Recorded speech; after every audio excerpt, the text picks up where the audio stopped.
Down for over a week. I called your office. I called here. Where did you get into the city? I got here today. You saw me today. You ran away from me. Somebody else. Don't give me that bullshit. I left about 150 messages at your office. Then I go to your office this morning and they tell me that as of yesterday you're no longer employed there. Michael J. Fox plays a New Yorker who can't escape from the fast track, and it's killing him in Bright Lights, Big City, one of the new movies we're going to be reviewing this week. I'm Roger Ebert of the Chicago Sun-Times. And I'm Gene Siskel of the Chicago Tribune with a slightly sore throat. Our first film is Bright Lights, Big City. It works only, I think, as a rather standard cautionary tale against drug use because its clean-cut star is not the kind of person we expect to see using drugs. In the movie, Michael J. Fox plays a fact-checker for a magazine modeled after the New Yorker, but he has trouble at work because he's stoned on cocaine much of the time. What's troubling him? In the beginning, we are led to believe it's his failing marriage to a pretty young model played by Phoebe Cates, whom he finally confronts at a fashion show.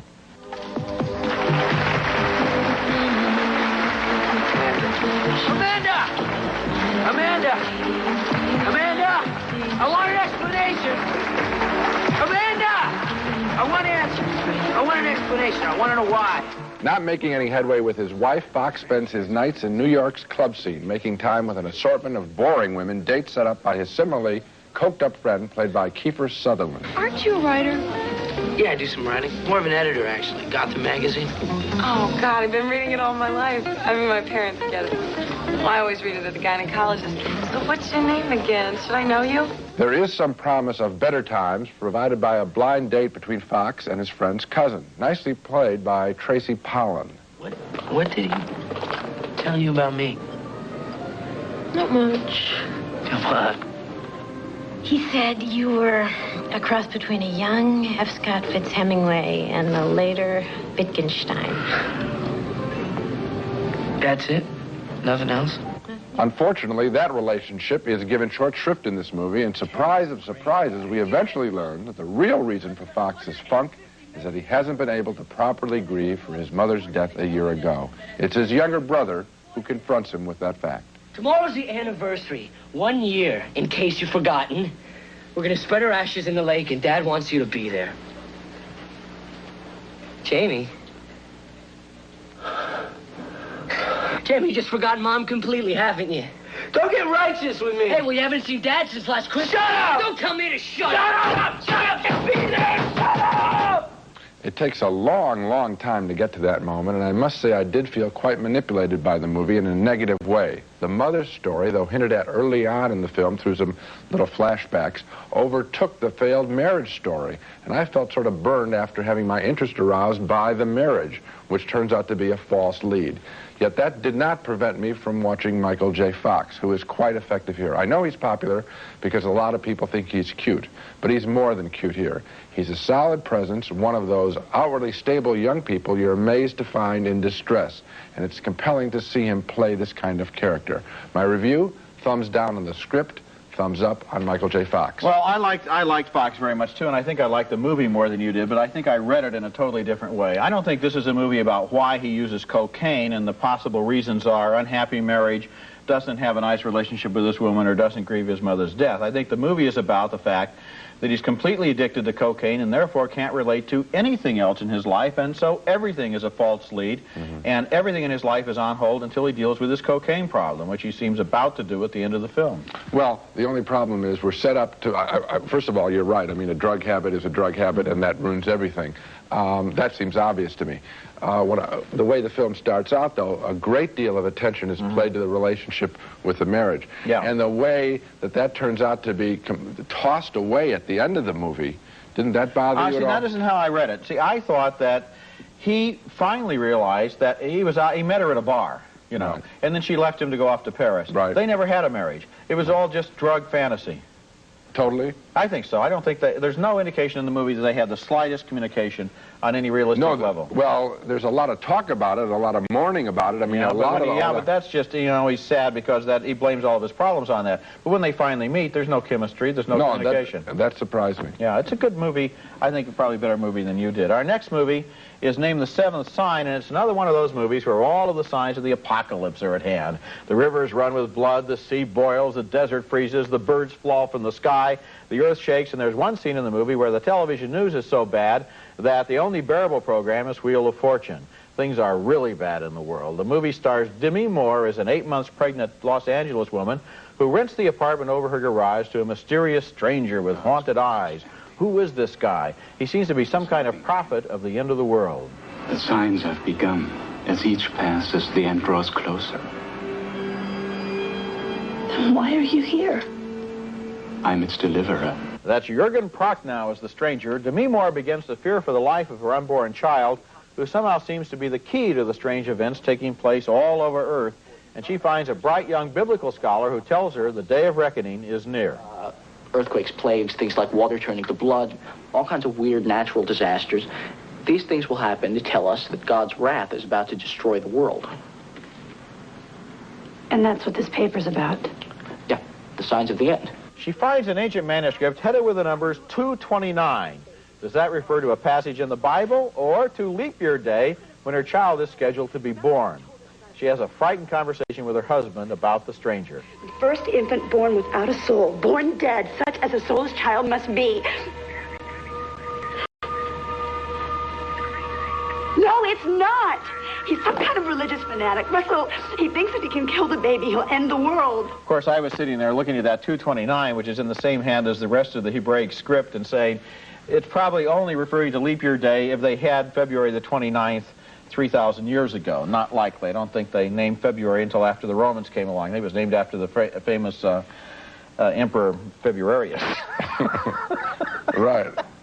I think you should have a sore throat. What was 29th named after? 29th was named after his assistant, 29thius, the head of the army. There were a few things I liked about this movie, and Demi Moore's performance was one of them. She has a certain gravity here, a certain strength and seriousness the material desperately needs.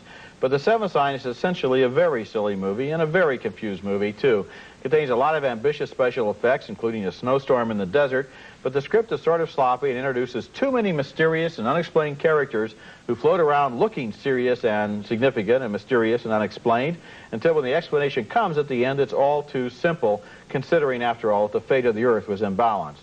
Also, now, without giving away the ending, which I would never dream of doing, I thought that they should have had, at the end, when that baby is there, he should have reached out and just touched his mother, if you see what I mean. Well, let me tell you something. Okay. By that point, I had checked out of this film a long time ago because I thought it was quite stupid. We'd always talk about these situations. Here you are, you have a pregnant young woman.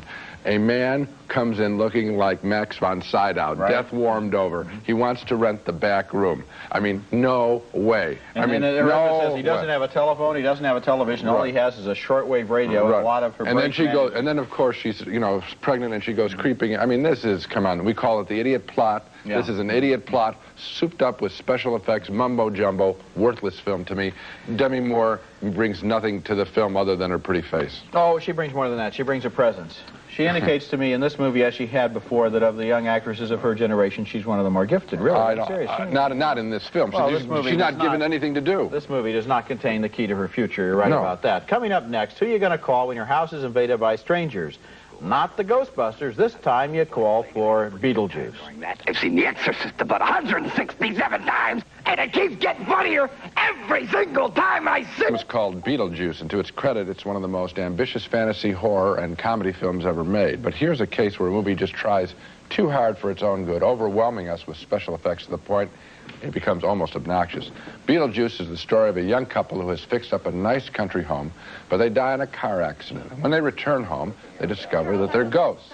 Then the home is sold to an obnoxious couple from New York City, their daughter and their lousy decorator, and the ghosts try to scare them all away, but they can't be seen.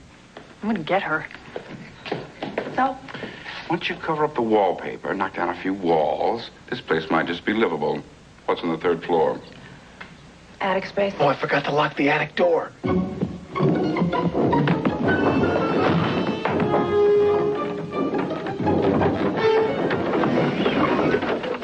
feel something? What to do, how to get the new people to leave. As in Ghostbusters, they must call on outside help. In this case, a wacky alien character from the netherworld named Beetlejuice, played by Michael Keaton. All right, let's get down to business. You're right. I got a card around here somewhere. Here. Who do I have to kill? Here, hold that for me, would you? There. Whoa! There you go. You don't have to kill anybody. Possession. Good. Learn to throw your voice. Fool your friends. Fun and party. A little of this guy goes a long, long way, and the back half of this movie is absolutely stuffed with his antics. Can you be scary? What do you think of this? You like it? There's plenty more of Beetlejuice in this movie. The film was directed by Tim Burton, the same man who directed Pee-wee's Big Adventure, and you can't fault the inventive art direction or ambition in either film. But in Beetlejuice, it's just too much of a not very good thing. I really felt the Michael Keaton character detracted from a rather nice couple played by Gina Davis and Alec Baldwin, and so the very thing that I thought I would enjoy the most, the Ghostbuster, if you will, was the thing that I enjoyed the least. You know, I'm with you on this one, and frankly, I walked into this movie knowing nothing about it. I didn't know it was going to be a Ghostbusters clone. Right. And I liked that relationship between Gina Davis and Alec Baldwin. I thought it was going to be a goofy, silly comedy about this young married couple trying to fix up this crummy house. Maybe kind of a money pit or something. I don't know what I was expecting. Then when all the supernatural stuff hit, I agreed with you. I was sitting looking at the set decorations and saying, gee, that's terrific, the special effects. Boy, they're well done, but so what? Because there's no comic energy behind it, and Beetlejuice is absolutely, I mean, you use the word obnoxious. That's what it is. It's not funny. It's just, there's that guy again. Let's get rid of him, which is not what I expect to think about Michael Keaton. No, if this were a comedy act, which is really what it is for about 40 minutes,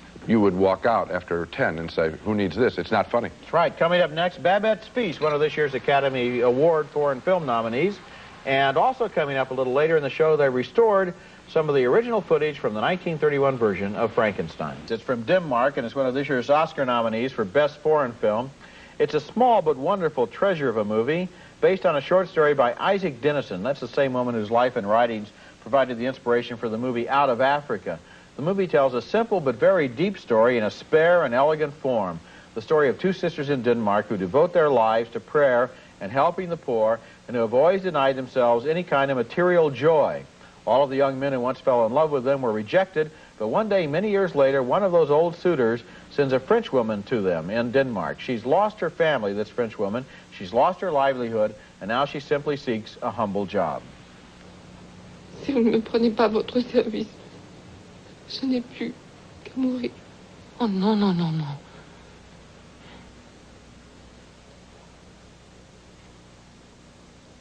Restez avec nous. That's Stéphane Audran as Babette, and she serves the sisters faithfully and well until one day, 14 years later, she wins 10,000 francs in the French lottery and asks the two women for a favor. Jeg vil alene lave festmiddagen på præstens fødselsdag. Min kæreste Babette, vi har slet ikke til hensigt at give en middag. Nej, min søster og jeg har bare tænkt på et helt beskedent aftensmåltid med en kop kaffe bagefter.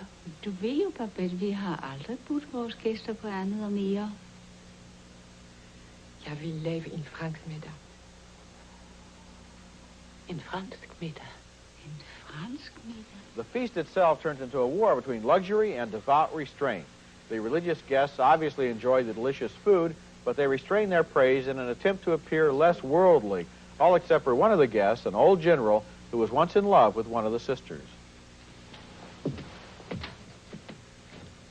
Det hade ju blivit Demidov.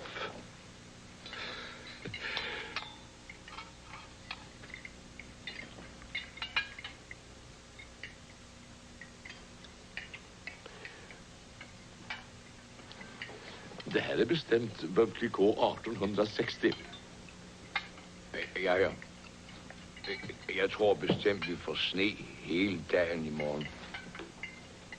And the feast in this movie and the reaction of the people who have that feast create one of the great sensuous sequences that I can remember in recent films. Babette's Feast is a very subtle movie which begins slowly but needs to begin slowly because in order to understand the secrets at the end of the movie, we first must understand the life that these sisters lead in Denmark and how different it is from the life that Babette herself once knew in Paris. Her gesture in preparing and serving that perfect meal is the same as an artist creating a perfect work of art, and that's exactly how she herself sees it. This is one of those movies that you need to think about and talk about afterwards, because the full implications of everything that happens are only apparent after the whole story has been told. Well, it's an interesting movie because it's called Babette's Feast. It starts out, as you say, very slowly, and you're wondering, where is Babette? Where is the feast? What's it all going to mean?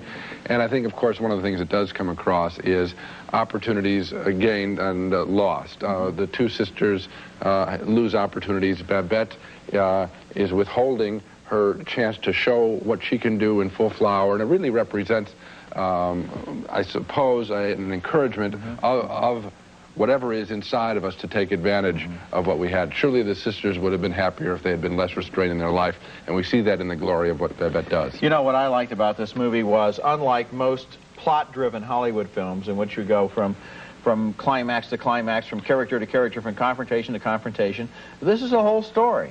This story is 2 hours long. It's the story of some people, and we learn about them, and we see them, and I was fascinated at every moment in the same way that one would be fascinated by listening to a good storyteller, because you don't know how the story is going to turn out. One thing they would have done in Hollywood is they would have started with Babette as a chef in Paris. You know that they would have done that. They would have started with a cooking sequence and then tailed it away. This film does surprise you at the end. Coming up next, there's a new video version out of the 1931 classic Frankenstein movie. It contains some previously deleted scenes. We'll look at the new scenes next.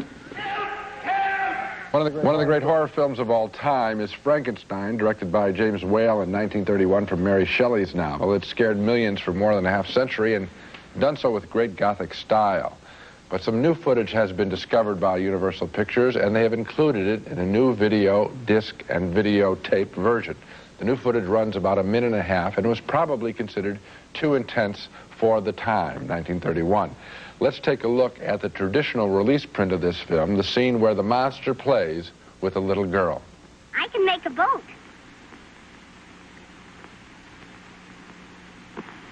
See how mine floats?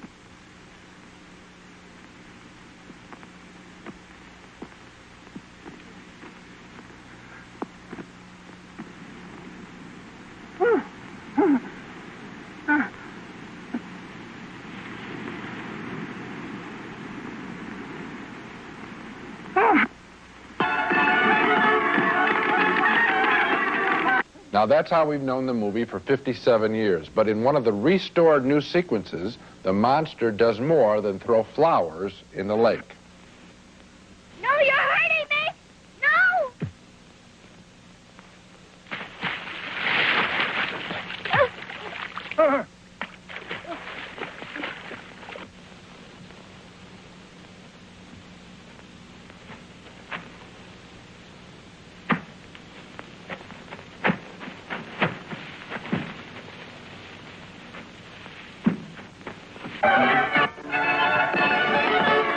Obviously, he doesn't know what he's doing. The sweet guy just wants to see if she'll float like the little flowers. And it is kind of sweet. But I guess they were a little bit worried about that at that time, which is sort of strange because 1931 is pre-code, and yet they pulled that sequence out. And you go right to the peasants dancing in the town. I can see why that scene was removed, although it's perversely charming now to see it. So if you plan on renting Frankenstein, make sure you find the new, restored version. It's even more of the classic it has always been. Well, I enjoyed the restored version, and I enjoyed him throwing the girl into the lake, but I have to ask you something. Sure. Isn't this an issue that gets into the same region as colorization? In other words, I don't have anything against movies that are restored when the director was against the original cuts. For example, the restoration of the missing scenes in A Star Is Born, which George Cukor wanted in the film. Right. But is there any evidence that Universal took this out and James Whale wanted it in? My intuition, maybe it was simply a cut at the time. No, my intuition is probably James Whale had enough sense of irony in this film and intelligence as a filmmaker to want to put the sequence in. If he shot it, my assumption, and it's just an assumption, would be that the studio would say, hey, let's take this out. It's a little heavy-handed. Oh, well, then if that's the case, it's okay with me. But here's the question. There are a lot of so-called restored versions of movies coming out now, and that's one of the ways they're trying to sell discs and tapes is to say, hey, it has missing footage. Don't you feel that putting in so-called missing footage is just as bad as colorization unless you can prove that it's part of the original vision of the director? Well, no, I don't think it's as bad. I think it's better if it's the director wanted it that way. I think it's sort of interesting historically as an add-on to say, here's some of the stuff that was let out. I'm so interested in good movies, I'd like to see all of the takes that were never seen. Yeah, but why couldn't they put these missing scenes on at the end so you could look at them? That's what I just said. Put them on at the end. Good idea. Now let's recap the movies that we've reviewed on this week's show. We both admired Michael J. Fox's performance in Bright Lights, Big City, but we disagreed on the script. My thumb up, Gene's thumb down. 2 thumbs down for The Seventh Sign, the supernatural thriller with Demi Moore standing between the world and the apocalypse. 2 more thumbs down for Beetlejuice, the ambitious but obnoxious Ghostbusters clone starring Michael Keaton. And finally, 2 thumbs up for the elegant and fascinating Oscar nominee Babette's Feast. So I liked Bright Lights, Big City more than you did. We both liked Babette's Feast. And we both liked Michael J. Fox's performance. That's it for this week. Next time, we'll be back with the reviews of more new movies, including George Burns, whose spirit inhabits his young grandson in 18 Again, and Sean Penn and Robert Duvall play violent Los Angeles police detectives trying to battle gangs in the drama Colors. That's next week. And until then, I hope my voice comes back and the balcony is closed.